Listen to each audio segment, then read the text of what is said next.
right, well, let's continue on. And so this is book number 4. And so now we are looking at the book of Numbers. And so this is going to pick up, obviously, where Exodus left off. And so we had a short little reprieve in the book of Leviticus, talking about that holiness code there. And so we're really probably, I think it's only about a month from the time of the end of Exodus to where we pick up here in the book of Numbers. So Israel's now encamped at the base of Mount Sinai. They've been given the law, and that God has come and dwelt among his people there in the tabernacle. And so the book of Numbers, obviously we hear that and we think, all right, is this just a bunch of numbers that we're going to read through? It is in a way that it's going to actually count, so a census. It's going to do that twice with the people of Israel and count their number. And so there is an element of that, but probably the better name for this book is the Hebrew title, which is In the Wilderness. And it's really going to talk about the wanderings that Israel is going to encounter between this time of the Exodus before they get into their promised land. And so this wilderness wandering period is where we find in the book of Numbers. And I thought this was there's a couple quotes here. I thought this was a good way to look at it, how it picks up where we are right now. It says, Bruce Wilkinson says, in Genesis, God elected a people. In Exodus, he redeemed them. In Leviticus, he sanctified them. And in Numbers, he directed them. And then there's some good questions here that I think are beneficial as well, such as, how faithful is God to promises made to an ungrateful and rebellious people? Does God give people a second chance? What does it mean to be a holy community, and how is that sanctity to be maintained? What kind of leadership does a journeying people need on its way between promise and fulfillment? And how does God provide when the leaders struggle under their burden or even abandon their tasks? These are some of the important questions addressed in the book of Numbers, and I think these are very applicable questions that we can ask even in today's world. And so just keep that in mind as we kind of go through Numbers. Don't get bogged down in the census or in some of the narrative that takes place or even some of the cool stories that we encounter, but just kind of think through how we can apply this book in the Old Testament that often gets overlooked, how we can apply it to ourselves today and find our place in God's story, right?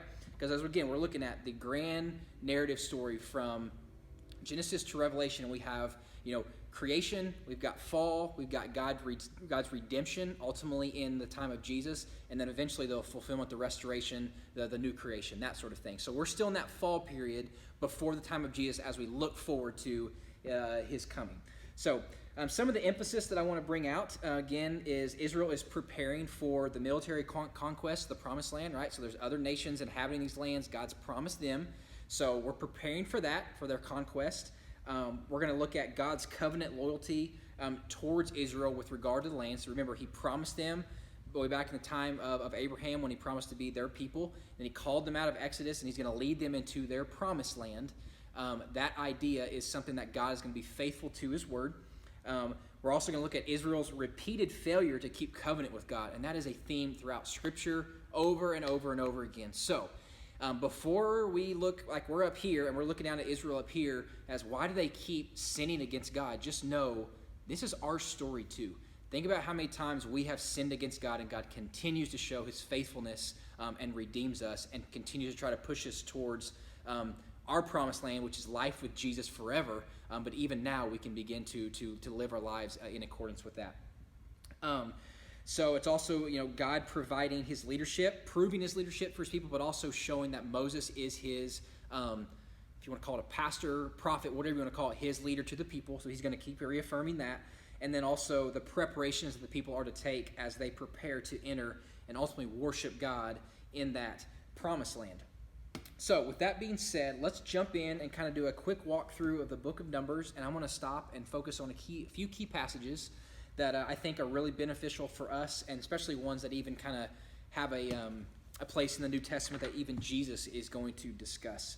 And so as we look in chapter 1, we talk about the census, and now this is the generation that came out of the Exodus, right? And so we're going to see at the beginning of the book, we're going to have one census of those who came from the period of the great Exodus out of Egypt. So that big event. And then at the end of the book, we're going to see the new generation that comes as the generation from the Exodus event actually died, and the second generation is coming up. And we'll kind of see how we get there. So chapter 1 on through chapter 2 kind of talks about the numbers with all that. And then as we get to chapter 3, we begin to see the discussion of the Levites. And TJ probably talked about that last week with in Leviticus with the law there and the priests and the tribe of Levi kind of spearheading that to be God's kind of priest over the nations, and how we are called to be the new priesthood of believers today. And so we kind of fulfill that role because of Jesus, what the Levites were supposed to fulfill. So there's kind of retelling of that, what the Levites are supposed to do, and the covenant and their responsibilities. All right, and so that kind of goes through chapter 4, and then chapter 5 is when we start getting the cleanliness and how the sinfulness of people and how they are to confess and find restitution and forgiveness, and how they can take a vow before God. And so we start to see this purity vow, the Nazirite vow. You're going to read about this in the time of Samson, to not cut their hair, and what that means as they make a vow to the Lord to be pure, to be undefiled, to be set apart, to be sanctified for him. And then it ends up in chapter 6, this great blessing. And I'm actually going to read this because I think it's one, at our wedding, I had one of my former professors at OBU, I had him pray this over us. It's just a beautiful blessing from a priest over God's people. And I think it's one that we need to keep reminding ourselves and have, that we can even pray over our own families, our own church. And it says this, speak to Aaron, Lord talking to Moses, I want you to say this and bless the people of Israel. The Lord bless you and keep you. The Lord make his face shine upon you and be gracious to you. The Lord lift up his countenance upon you and give you peace. And so just a beautiful priestly blessing that they would pray over the people of Israel. And I think it has very much a lot of application for us today, that God would see us, and that we would be in his presence, that we would be undefiled, and that God's peace would wash over us. I mean, who doesn't want to rest in the peace of God and live every day in that? Especially much the trial and turmoil and the chaos that we find ourselves in oftentimes in this life on this side of heaven. So definitely one to look forward to there is that priestly blessing to kind of go through and apply it in your own life, and pray it over your family and over your friends and over your church. So that cleanliness aspect, we kind of move forward towards chapter 7. Some more tabernacle, and as they're planning for departure to begin to, again, move towards that military conquest of the promised land, as they begin to prepare themselves to live there, ultimately as God drives out their enemies and makes that a place where they will live from that day forward. So we kind of see that through chapter 7 all the way through chapter 9. And then I want to kind of move forward even from chapter 9 as God's continuing to give some more kind of instructions there, and the people leave Sinai. I want to move towards chapter 13, and we're starting to see some conflict take place, even between Miriam, Aaron, and Moses, and then as they're trying to go and spy out the land, right? So this is where we get a good passage in chapter 13. God instructs Moses to send spies out, let them come back, tell them what they see, and ultimately to go out and to attack and to conquer that land. But what happens is the spies go out, and they become afraid because of what they see. They don't think they can take control. Essentially, they are doubting God. It's that same idea all the way from Genesis to trusting to what they see with their eyes. Their idol that they're making is their own fear, their own what they can accomplish. It's their own what's the word I'm trying to look for here? What they are capable to do, what they can accomplish, and what they can't. And so they're trusting in themselves and not the Lord. And so it's idolatry, it's doubt, it's pride. And they come back, and it's Caleb who stands up and says in verse 30, let us go up at once and occupy it, for we are able to overcome them. And then the men who go up as well say, we're not able to go up against the people, for they are stronger than we are. And so they brought to the people of Israel a bad report of the land that they had spied out. And so you just see this terrible situation again where God has delivered them over and over and over again, provided for them, told them this land is theirs.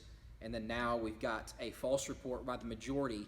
But thankfully, Caleb, and we're going to find out Joshua as well, were faithful to him amongst all the spies that went out. And so God's will still work.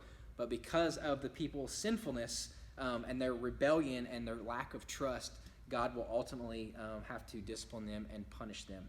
And so we kind of see that unraveling, how that plays out. Moses is going to intercede for the people. God's going to pronounce his judgment on them. And then as we move towards chapter 15, again, we have more of the discussion about laws. And I think one that I would encourage you to go take a look at is when the second half of chapter 15 is when you start to get into the discussion of unintentional sins. What happens when you sin accidentally, or even if you sin by sin of omission, like you're supposed to do something and you forget? Is that still sin? Is that still punishable? And the answer is yes.